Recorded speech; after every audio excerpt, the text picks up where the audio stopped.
Hi, Siba. Hi, how are you? Very well. Thank you so much for agreeing to be interviewed today. Can It's a we privilege and start? honor. Can we start by asking you where were you born? I was born in Guinea, West Africa, which was then colonial French Guinea in 1956. And can you tell us a little bit about your early childhood and your recollections of it? Um,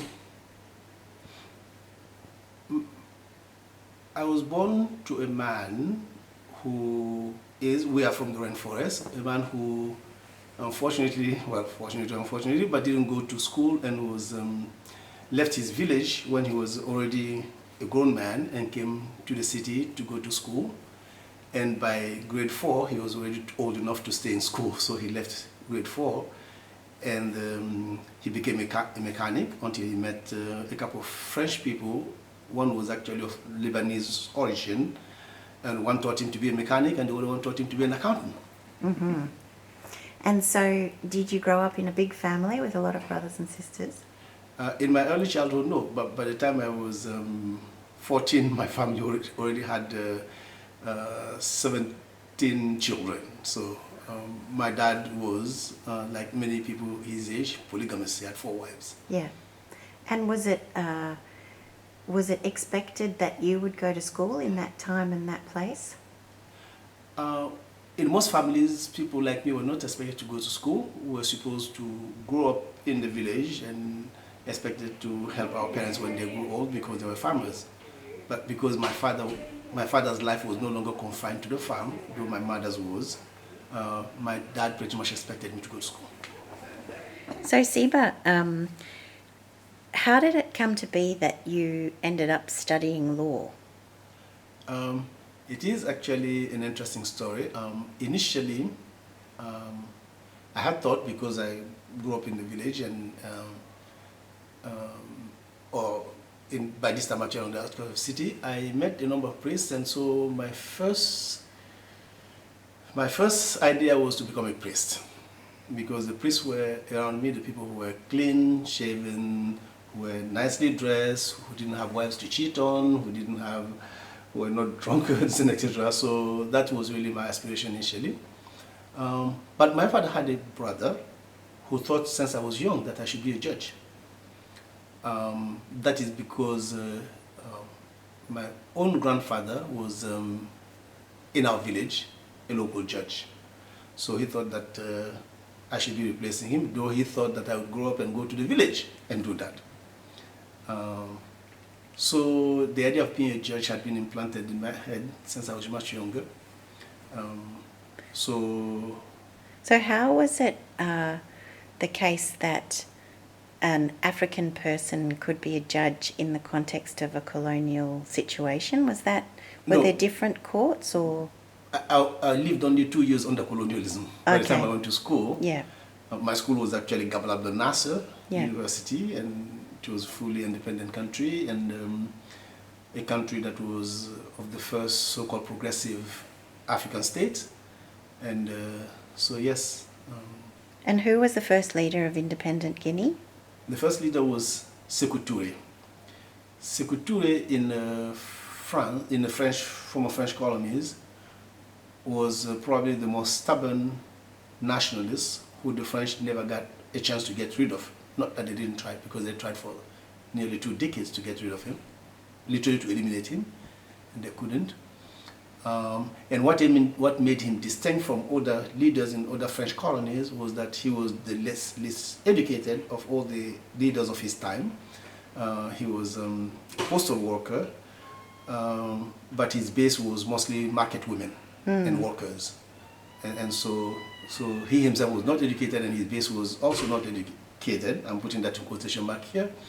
And that made him a very singular figure, and made he was held to account by his base. So his radicalism he never wavered in his radicalism, because the base basically, yeah. And so he never was able to make the kind of compromises that other leaders did. Yeah, because his base was so grassroots. Yeah. And all of the transmission of political information and so on was happening through market women. women. Yeah. And he was a very committed internationalist from the moment of independence, at the United Nations in particular. Did that influence you growing up with a independence leader who had such a Pan-African vision? Yes. Sekou Touré, because he broke off from the French Empire in 58. Guinea was the only country that said no to the French schemes of sort of this Franco-African Union. So that was pretty much part of our upbringing. He also supported, very early on, one of the first people to support the Algerian independence movement in the Congo. And the Congo crisis actually, though I was only 4, it was pretty much, we knew that there was something big in Africa and that we were supporting this guy. And that's all my father talked about. Lumumba, Lumumba, Lumumba, Lumumba, Lumumba. Every day, like the news, Lumumba, Lumumba. And my father, from when I was very young, he would take me and put me by his side. Since I was always by his side, I would listen to the radio of him, even though I didn't fully understand it.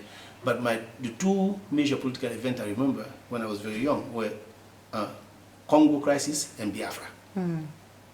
And how old were you when Biafra happened? I was actually, by the time I was 6 years old, Yeah. I was in school, and since my teachers were missionaries, we were actually raising funds and collecting clothes for those Christian kids who were being slaughtered by Muslims in Nigeria, which is how the church said it. Right.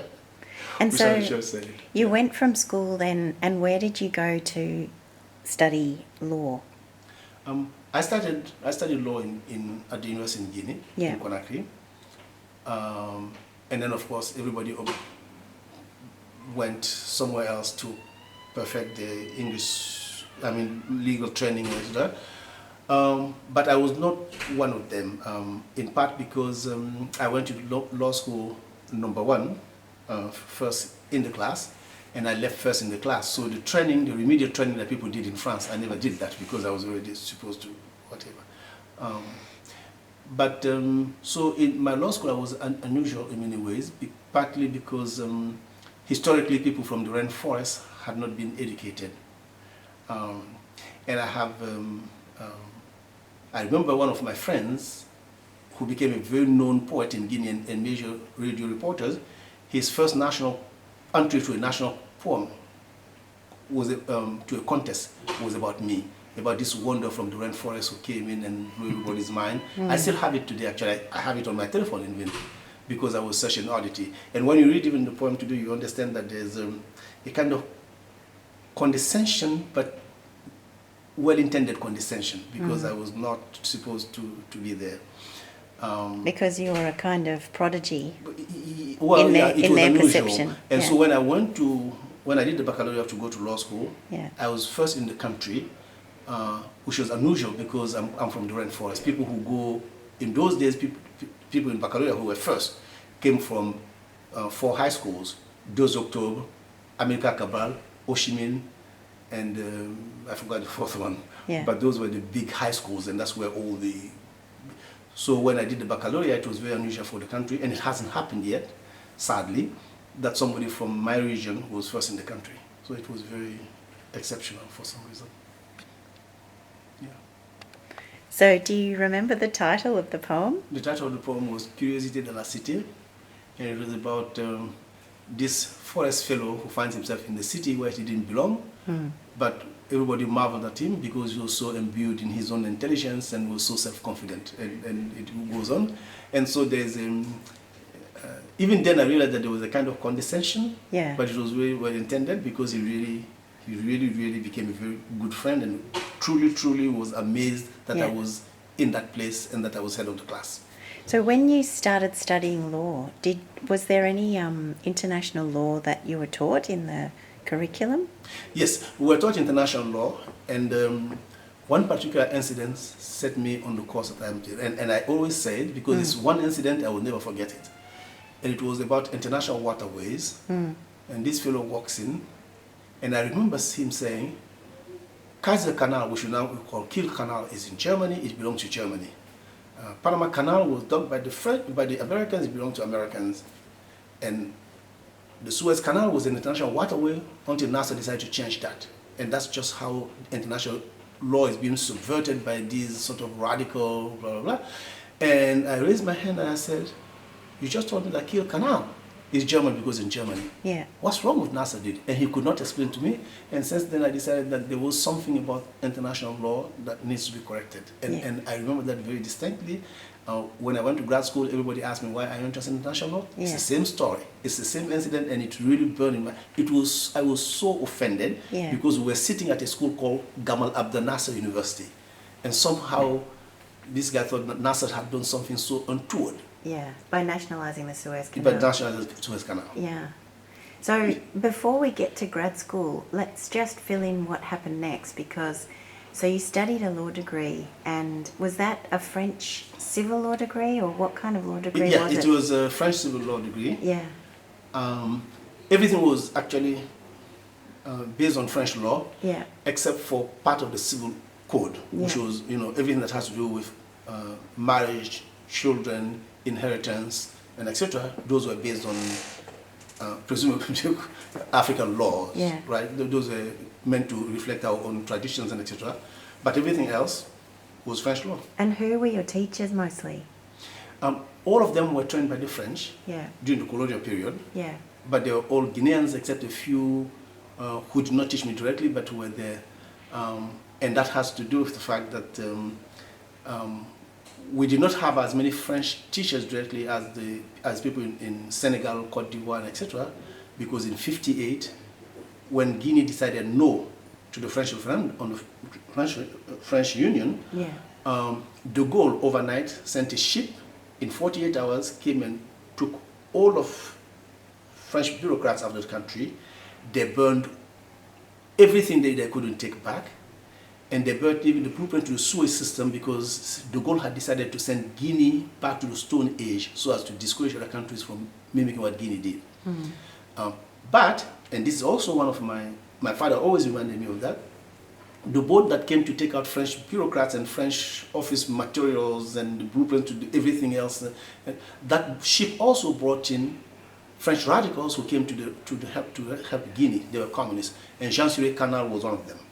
Who came to teach at the university. So you had some French people like Jean-Cyril Canal who taught at the university, who were actually incensed that de Gaulle comported himself the way he did. Yeah. But I never got one of those French people. But so we, Guinea, for better or for worse, had very direct courses from the French people, which from Senegal, Mali, Cote d'Ivoire, etc., was the exception. They were mostly French professors. And so after you finished law, what did you do next? I finished law and What year was it? 1978, and then I worked as a judge. And again, one of those things, because I had come in first in law school, and then on exit exam I was also first. I didn't start where everybody started. I started a bit higher. Yeah. One of the things that actually also, but this is also something that matters to me a lot because Guinea had been a colonie d'exploitation. Like, right? The colonies had different labels. And Like Guinea was a colony d'exploitation. They were just taking raw materials and etc. Yeah.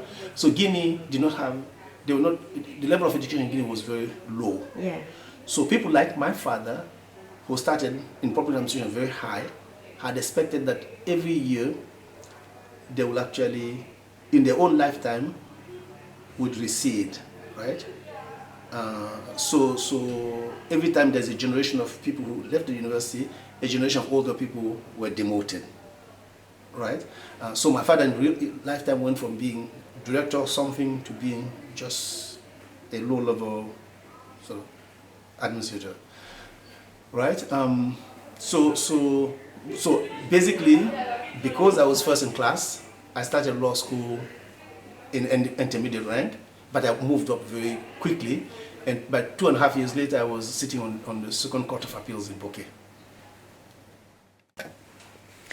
Okay, so you're working at the Second Court of Appeal. Yeah. How long did you stay there? A year and a half. It wasn't that long, actually. Why did you stay such a short time? Well, two stories. I mean, there are two reasons. The one was that I wasn't very happy about who was going to jail. And one particular incident is that Bokeh is where Guinea has 3 bauxite sites. One is American, one is French, and one is Russian. Bauxite. You Bauxite. mean like aluminium. Yeah. Guinea has 2/5 of world reserve in bauxite. And so we give all these people there. So where the American company is, the port city is called Kamsa, and Sangaredi is where they go get the mine. And so when they go to get the bauxite in Sangaredi, usually they also send the food. The Americans brought this food for the commissary, they brought the food, etc. And that food for workers a lot of it used to go to government ministers and etc. etc. So it didn't really reach the people for whom it was intended. And so the one particular incident I told my mother, which caused me to tell my mother that I didn't want to be a judge, is that there were a bunch of those workers who, one of them had a baptism, and there wasn't enough food at the commissary for him. So they knew that there was a bridge. They knew that because the train is not closed, because it's to put bauxite raw materials in it, so it's open, right? And they just put this food in it. Yeah. And they knew there was a bridge that when the train came, it slowed down. And they were going to manage to have a rope from the bridge, Yeah. and somebody would go in and take some flowers and sugar and etc. for his baptism. Okay? And this became a scandal. And I was supposed to send this guy in jail. So during the trial, I asked somebody who has access to the food, and I said, when the food comes, how is it distributed? Because clearly I thought that this guy, he wanted flowers for a baptism for his child. Yeah. Right? There has to be somewhere. And so he said, well, the food actually comes to our names and we are supposed to get enough. He's the one who injected the politics in it. He said, we're supposed to get enough. But we know that the ministers and their girlfriends and etc. come here to get oil, oil and sugar and salt and rice and etc. etc. So I asked these people, I said, do those people who come get this stuff, do they pay for it? No. When the lots come from America, are they included? Is that stuff included? No. And I said, so as a matter of fact, workers don't get enough. He basically admitted that they don't. And I said, I'm supposed to send the guy to jail? Well, he stole. Right? And so the other people on the court agreed that theft is theft, no matter what. So I just thought that the country, by that time, the country was going in a different direction, and that couldn't in good conscience stay. That was not law. And so what did you do next? So that was one reason. The other reason is that I've already been told to go work for an outfit called Commission Nationale des Contrats et Protocoles. And that Commission Nationale had been set up in Guinea, as in many African, there were likenesses in all developing countries, because after UNCTAD, the last UNCTAD, before you gone, UNCTAD had decided that trade relations between, in those days, the West and the rest, that those trade relations have to have a transfer technology content.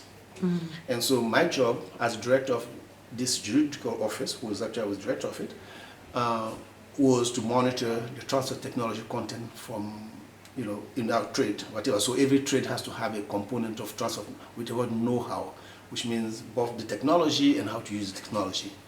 And of course, we know historically that that the response of the West to that UNCTAD move was to go for TRIPS in WTO, to basically close that loop, what they thought as a loophole, because they thought the countries behind it, principally China, India, Brazil, and Mexico, wanted to steal their technologies. So that's how TRIPS came about. There's actually it was a direct response to the desire to transfer technology from the West to the West. And so that's the office where I worked. And when I saw also how things were going there, I decided that maybe it was time for me to do something else. So I thought about getting a PhD and teaching. So you then left Guinea in order to immediately do a PhD, or you left to learn English? To learn English. Alcoa, the bauxite company. Yeah. The American bauxite company, Alcoa means Aluminum Company of America, from out of Pittsburgh. They used to give fellowship to people to learn English, right? Because Guinea was in French. So they actually paid for me to come and learn English. And before I left, the American embassy, because Guinea had not, Guinea had, after the incident of de Gaulle, Guinea had been under embargo by the West, so we didn't have a lot of, we don't have diplomatic relationship with the West. So, and then of course, when the US sent the first ambassador there, he was implicated in one of the coups, and I'm saying loosely coup, and so he also left. So when I was coming to the US, the relationship between the US in the 1980s, through Rockefeller, actually Rockefeller's doing, the governor Rockefeller, the relationship was warming up, and so I got a Fulbright also. I had the opportunity to have a Fulbright if I wanted to stay and get a PhD. Yeah. So Alcoa paid for me to learn English, and then I got Fulbright to do my PhD. So people were not going from Guinea to France then because Either. relations were cold. Yeah. So most of Guineans came to the Eastern Bloc. Okay. In fact, Czechoslovakia was there was a country called Czechoslovakia, not Czechoslovakia. Yeah. It was the first country to recognize Guinea's independence, and the second one was East Germany, and etc. The West actually took a long time to recognize the independence of Guinea. Right. And so where did you go to study English? I went to University of Pennsylvania. Yeah. And they sent you to a university to do English? Yes, Yeah. UPenn, Yeah. University of Pennsylvania. Yeah. And I spent 11 months there listening and repeating and writing. And Yeah. etc. And then where did you go to write your PhD? I went right after my English training straight to Madison, Wisconsin. And what made you decide to go there? Who did you want to work with, or? That was not the basis of decision. The decision of base was that I had an advanced English teacher writing. She taught me writing in level 6, the last level, and her name was Jackie Landor. And today I've looked for her on the internet. I can't find her, but she became very good friend. She's the one who gave me my first Michael Harrington book, The Old America, because she realized when she was teaching me advanced writing, she realized my political leaning. She was the daughter of somebody who was a kibbutzin in Israel, who worked in the kibbutz, and so she was very progressive. And so when I got my 4 letters, I went to her and I said, I've been admitted to 4 schools. And the first one was Utah. She looked at me, she said, no, my friend, you are not going to Utah. Absolutely not. Nobody looks like in Utah. And then she said, what's your second school? I said, Indiana, Bloomington. She said, no. Ku Klux Klan was born 15 miles from that university. You are not going there either. This is 1984. And then I said, North Carolina. She said, I see the company you keep here. If you keep keeping that company, it's not appreciated down there, because I was hanging up to all these white girls. Yeah. It was not, you are not going to 1984, you are not going to North Carolina. Yeah. And so she looked at me and said, my friend, there's only one place for you to go, it's Madison, Wisconsin. Yeah. That's why the decision was made. I did not make it, she made it for me. I didn't even know what she was talking about. And so I ended up in Madison, Wisconsin, which in retrospect was absolutely the right place to go. Yeah. Which department did you end up going to? I went to political science, but I did a joint degree in law and political science. In law and political science? Yes. And so did you decide to go into political science, or was that sort of where you landed? No, this is the thing. When I left Guinea, because I was studying international law, and because of the Suez Canal, I decided to do international relations. But international relations in most European countries, including Germany, international relations is in law. Yeah. Because one of the normative sciences is in law. So I thought by doing international relations I was going to go to law school, but when I came here they were all in political science. So I decided nonetheless to do international relations, so I went to political science. That also was not planned. I really thought international relations should be in law. And who? Because you do diplomacy and all that stuff. Yeah. And who was your supervisor? In law? Yeah, well, both. No, in political science is a woman called Diane Rubenstein, who is a scholar of Derrida, who did French theory, and I wanted theory because the empirical part I had that covered. Yeah. So I didn't study with Africanists.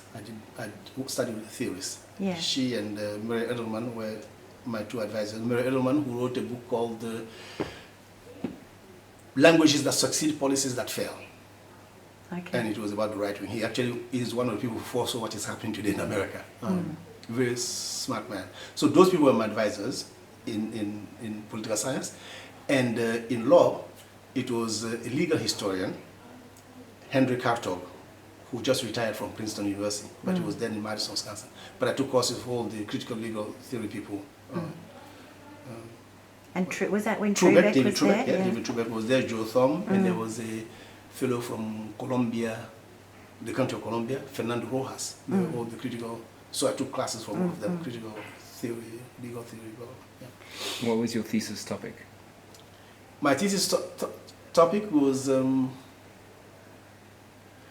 I forgot, that's I'm embarrassed. But it has to do with constructing something cells in about how international relations construct subject, and it was about Namibia, and the last 3 chapters of my book, Sovereign Questions, Sovereign and Africans, come from my dissertation.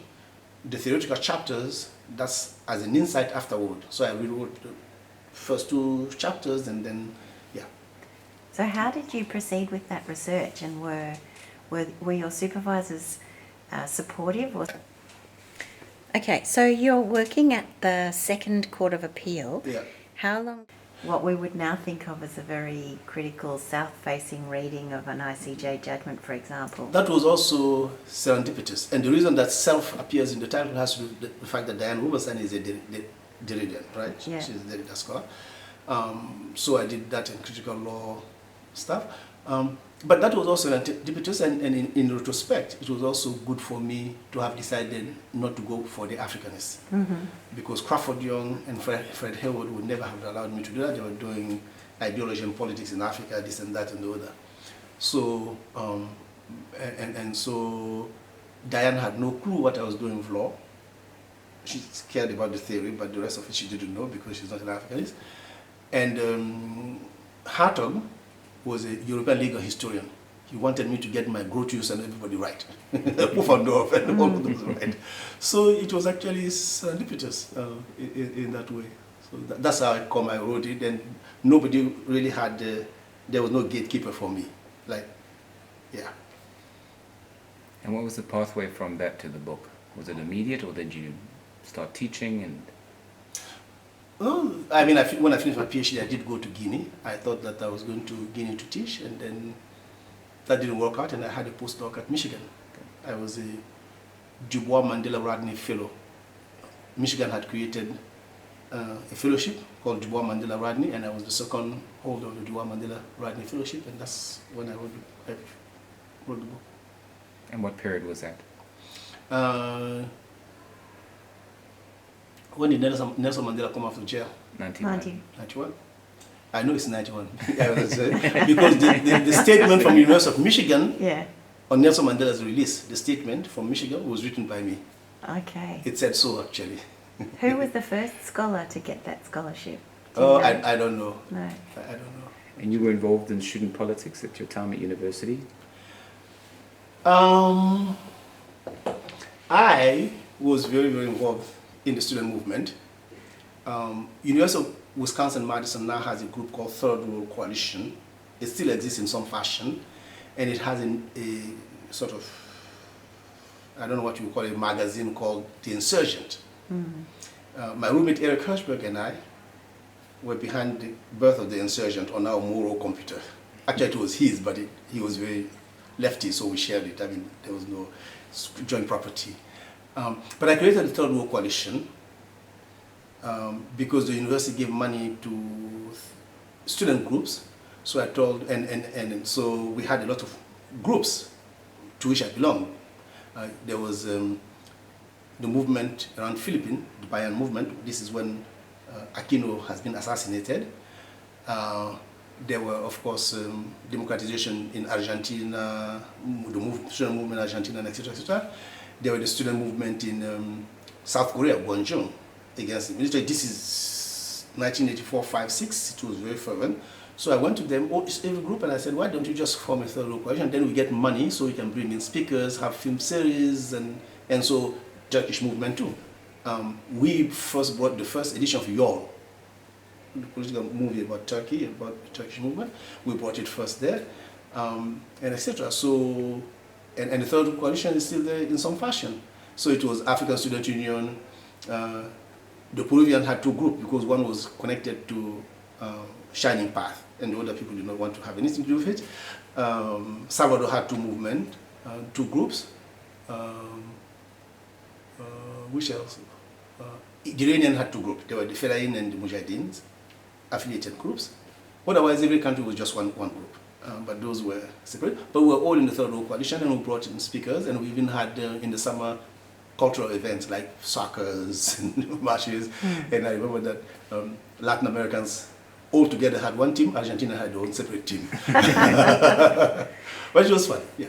And apartheid and anti-apartheid activism was central to the work of politics in your formation? Yes. If you look at the yearbook in Madison, Wisconsin, 86 and 87, the last page where it says political event calendar of the year, it was a likeness of me. It's printed on likeness of me. I was in every movement, every whatever. Actually, that reminds me that you mentioned. I did not pass my first exam in international law, in international relations. And that was very political, because the university invited a fellow called, what was his name? Peter Hansen? I think so. Something like that. He was one of the people, he was an architect, he was one of the people organized, who was behind the black removal policy in South Africa. And so we went to the university and said, you can't invite this person. And so the chancellor of the university got very mad. So he wrote a letter to these Third World Coalition people who, whatever he told me, he directed me to go to the fountain before Bascom Hall. That's where the demonstration is.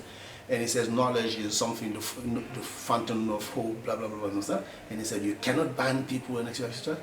And so I wrote back, and I said, no, we did not ask you to ban somebody. We asked that the university not put resources in bringing this fellow here. He can come here and talk. We are actually happy to debate him. But the university should not support him. And he wrote another letter to me. So we insulted one another directly in the state and student newspapers. We're both writing to each other. So I wrote later, my last note was that, his argument was hollow, because on his argument, the University of Wisconsin should have been inviting Joseph Mengele, since he was a physicist and a physician. And we know what Joseph Mengele did, that just because you are in science doesn't mean that, there's a question of ethical morality. And so he got mad, he said I was belittling the Holocaust. I said, no, my friend, au contraire. I'm telling you that ethics actually, this is South Africa, this is apartheid. Black removal is actually near genocidal, you can't do that. And so I did my exam, and I failed. And I knew why I failed. So they sent you the stuff in the mail on Thursday, and on Friday you get it. That Saturday in September, the university had a party. So I go to the party, and the director of graduate student comes to me and said, Mr. Grovogui, did you get your letter? And I said, yes. He said, then why are you here? And I said, I trust that you made an honest decision, so I have no problem coming here. And I said, the policy is that I can take it again. He said, yes. He said, but you are making a lot of people uncomfortable. Do you need this party? And I said, don't worry about that. I'm fine. I came here to have fun. I'm still a student. I'm in good standing. I didn't pass one exam. I still can do another sitting. So I went to the graduate school later, and I just said, they know, and know, and I told the dean, you know that this is not right. And I said, I'd be willing to have this sent to any of the Big Ten universities, and I know Chicago is very quant-oriented, but I'm willing even for them to read it and to tell me that it's not a passing grade.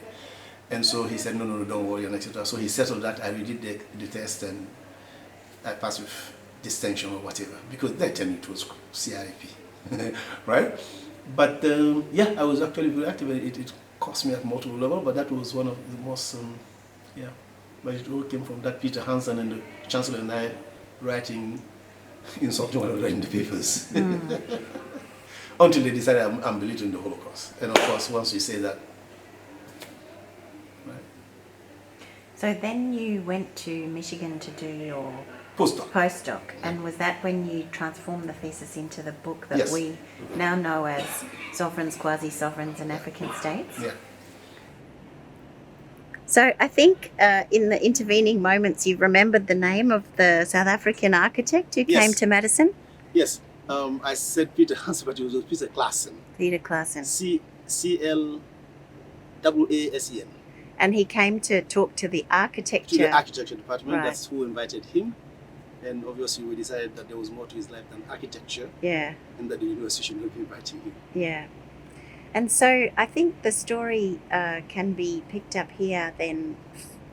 You went back to Guinea after you did your PhD? Yeah. And do you want to say anything about that return or? Yes, I went back to Guinea in 1990. And the deal was when I went to do my PhD that I finished my PhD and then I go back and teach at the university. That was the idea. But the university is a government institution, so by the time I got there, Guinea, like most African countries, were going through structural adjustment. So in fact, the mood was to, what government were doing those days was to lay off people. Mm-hmm. So while the government was laying off a massive number of people, hiring was not really happening. And so I spent 17 months in Guinea without work, job, and I knew that I was going to be there for a long time without work. And so I decided to take up University of Michigan's offer for a postdoc because they had already made me the offer. So I decided that maybe I should take them up on that. Mm-hmm. And I wrote to the chair then, Lemuel Johnson, who told me, sure, you can come back. So I went to get a postdoc. Is that recorded? Yeah. Okay. So what year did you go to the University of Michigan? I went to Michigan in 1991 for my postdoc, the Dubois Mandela Rodney Fellowship. Yeah. And obviously what made Michigan memorable for me and very enjoyable is that when I got there, a few months later, Nelson Mandela was freed and I had to write the statement from Michigan welcoming Nelson Mandela to freedom and etc. etc. So it was also, my life has been at some level a set of serendipitous events, and that's one of them. Do you still have that text? I don't think so. We'll try and find it.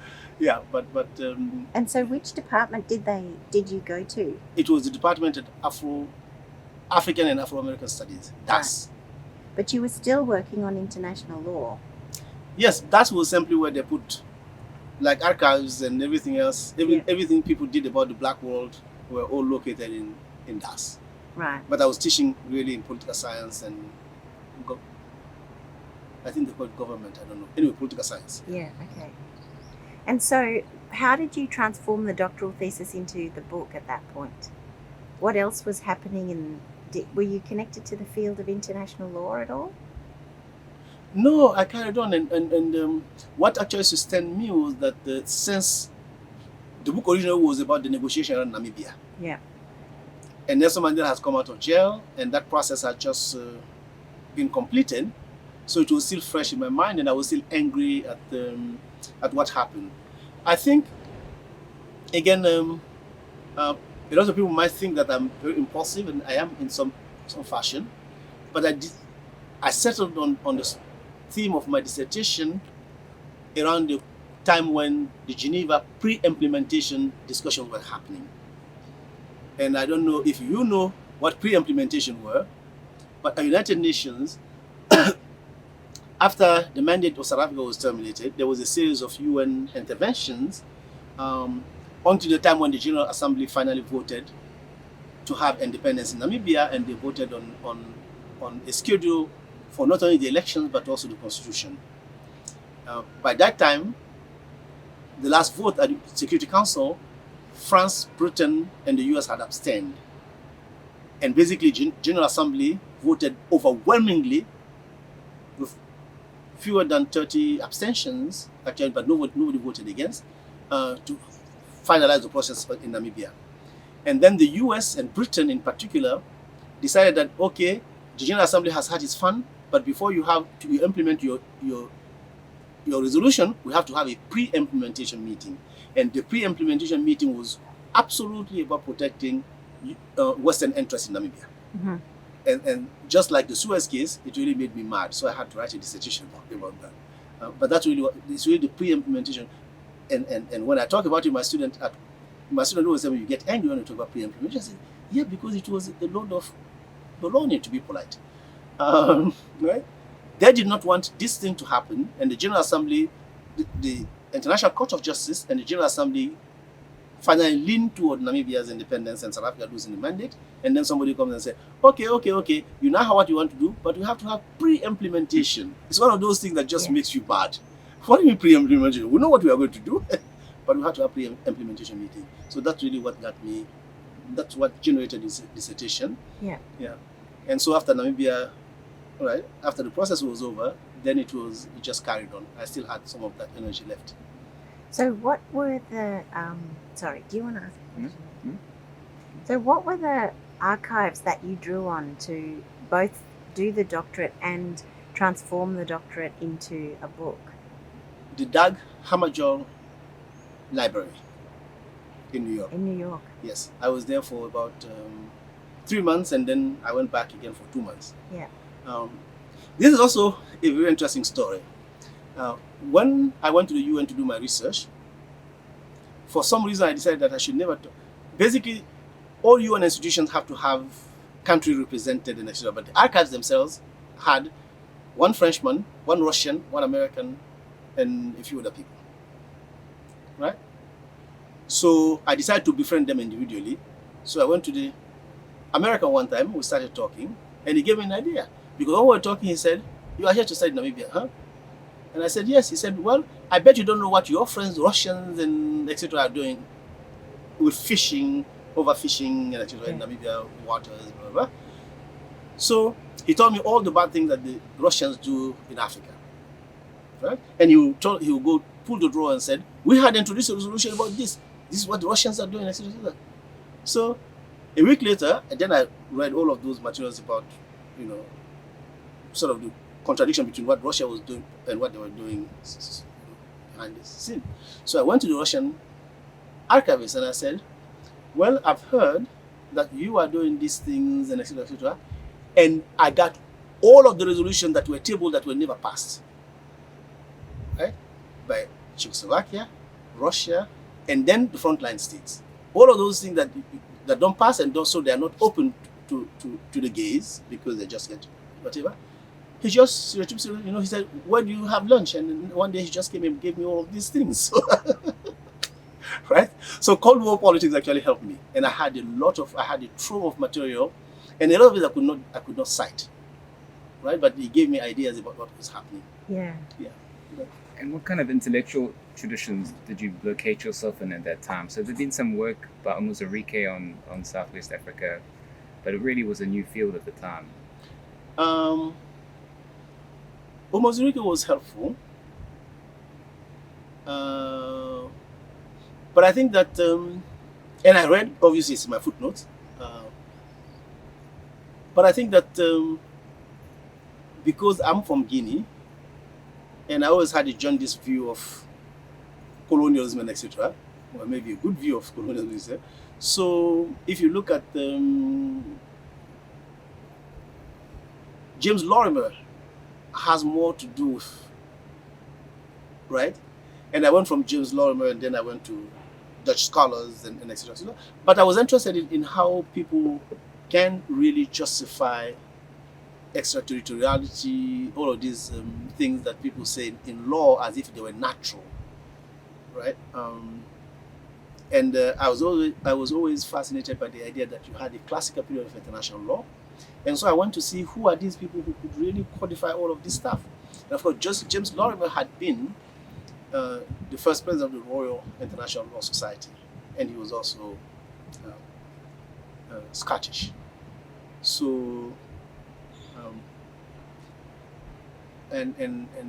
but in all of my work, people are considered to be adversaries always help me more than people with whom I identify. So. Why do you think that is? Do you want to say a bit more about that? I am, because the Jesuit taught me, my Jesuit training is that you never criticize something you don't know. And that's why I'm always fascinated by the classics. And they have really helped me a lot. I can critique Kant because I actually have read all of my Kant. Hegel, the same thing. Grotius, for instance, right?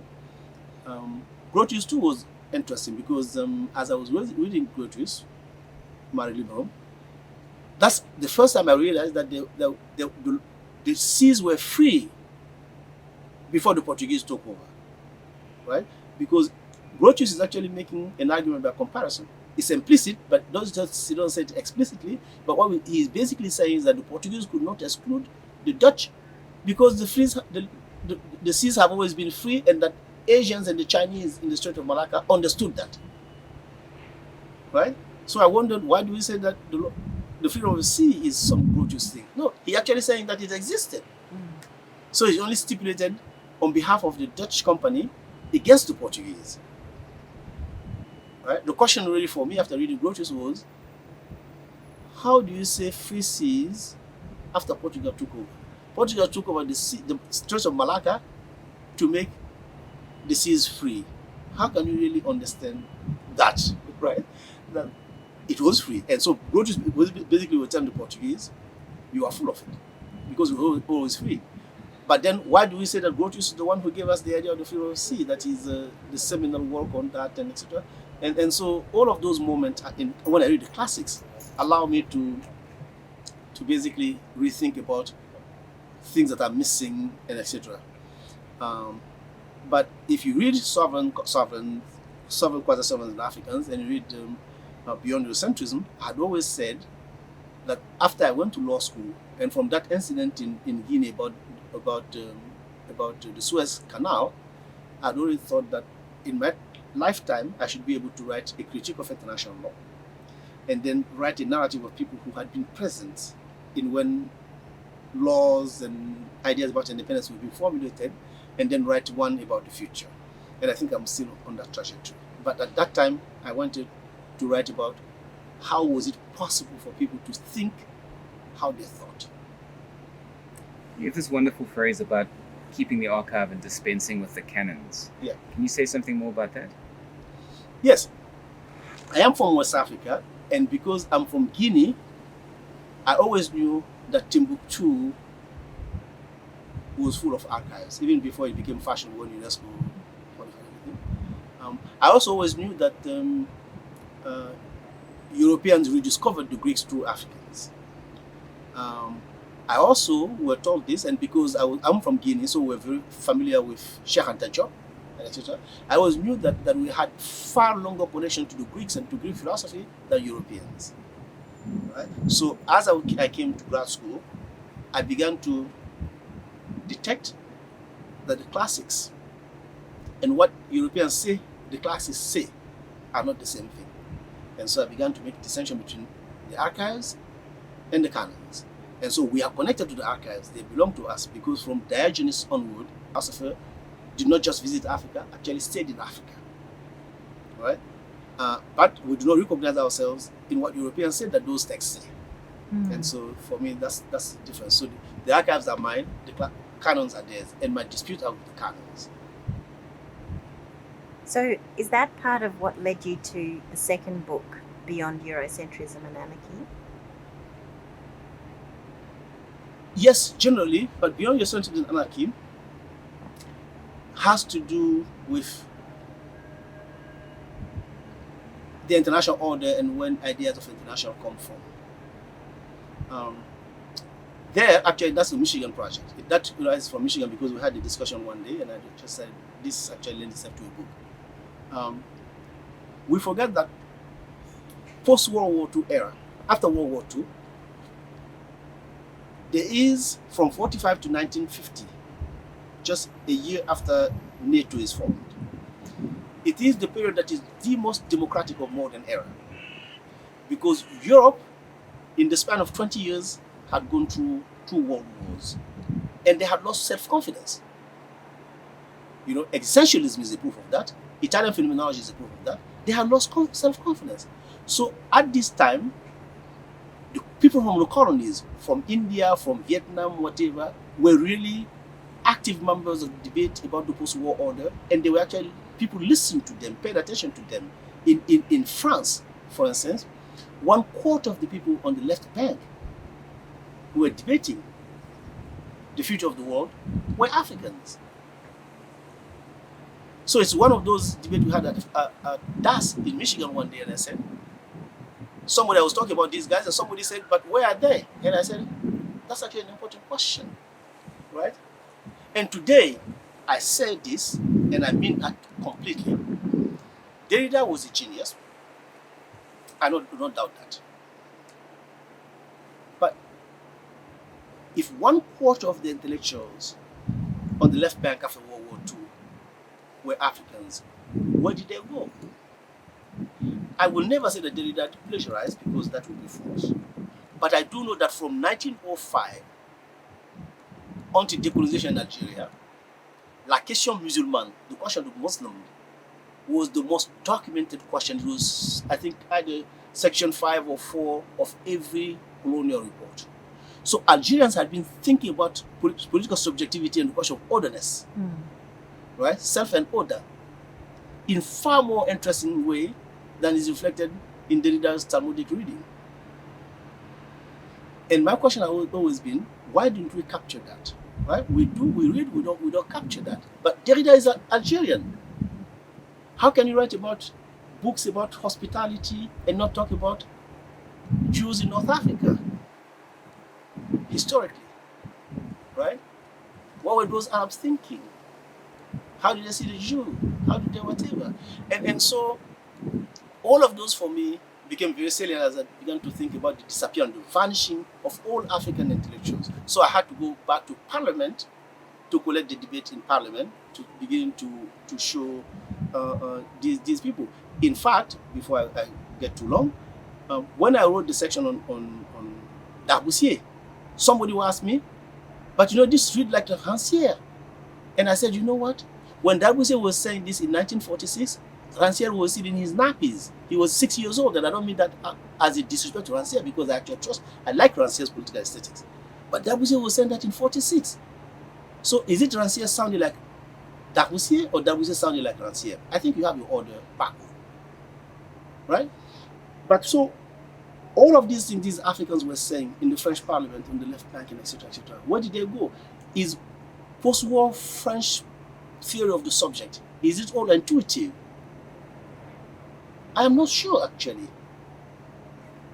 So I'm not willing to say anybody plagiarized, but I'm not sure that it's all intuitive.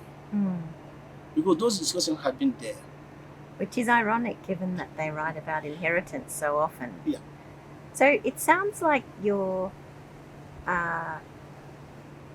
chance placement in disciplines like African studies might have been accidentally helpful, because you were not bound by the conventions of the disciplinary canons that might have bound you if you had been, for example, in a department of international law or a department of philosophy or a department of history. Yeah. Because it sounds like the way that you moved across these disciplinary bounds was very far-sighted and unusual, and that almost being in the odd transdisciplinary regionally organised departments allowed you some measure of intellectual freedom. Is that something you think about, or is that accurate? It is accurate. It is accurate, actually. I could never have written Beyond Eurocentrism if I was not in DAS in Michigan. I would not have if I had not been at DAS.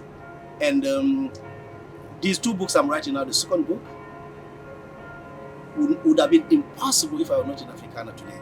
Because Africana gives me certain freedom to navigate certain boundaries, and I don't have to worry about whether political science this, whatever.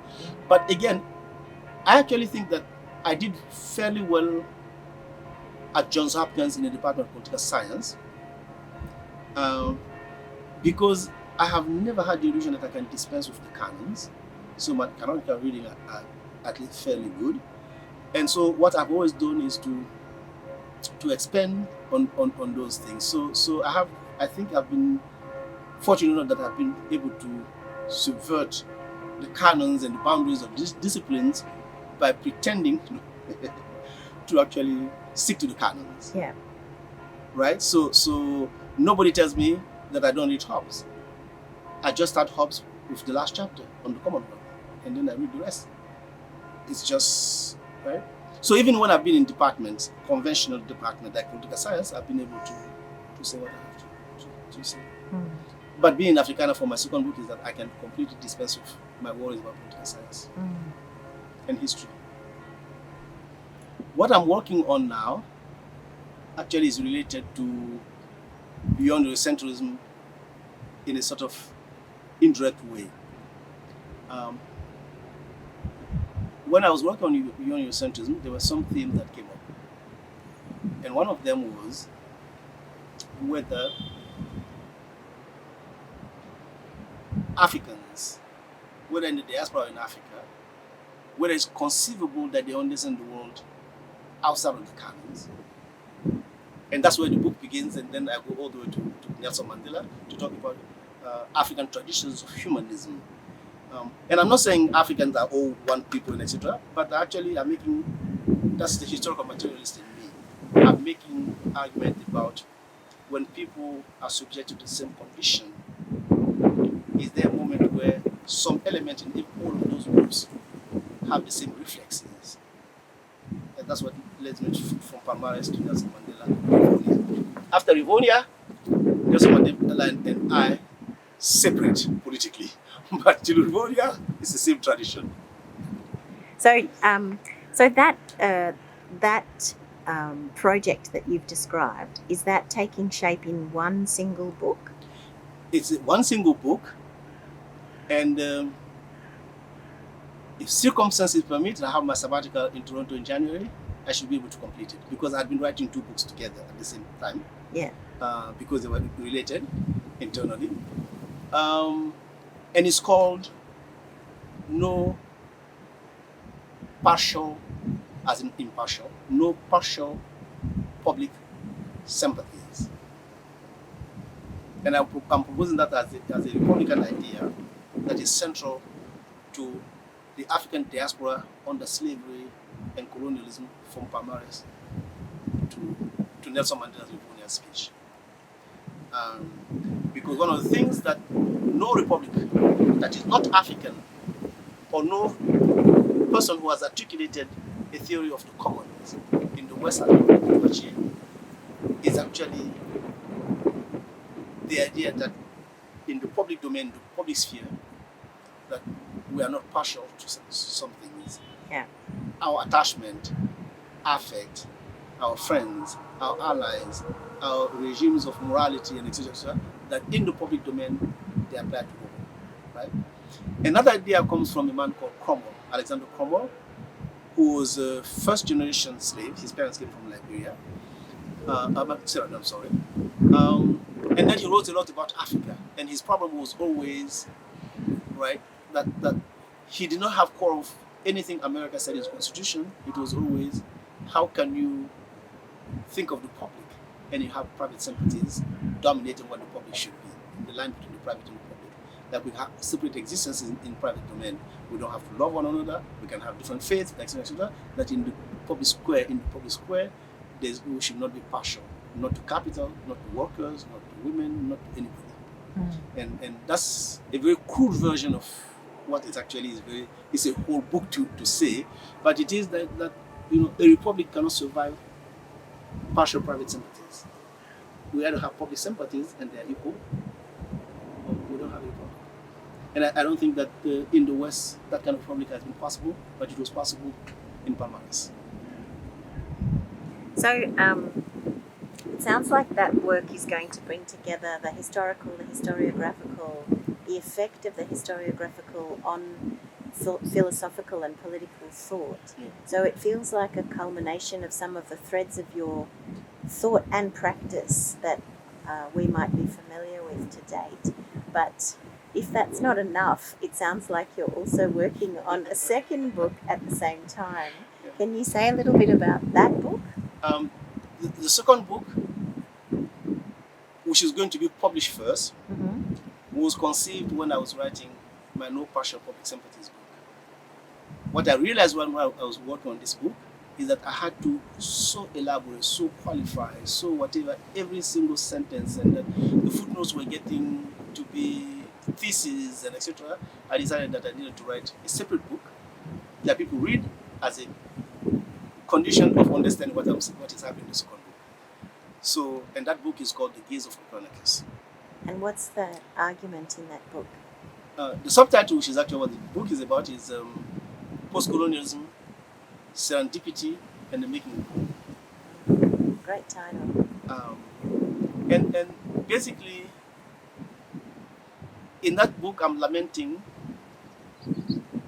as well as showing why the disciplines, post-17th century disciplines, I'm very precise about, clear about pre-17th and post-17th century disciplines, why they actually are inadequate to the crisis that we are traversing today, why they cannot help us find our way through the crisis of institution of morality, of life and spirituality and etc.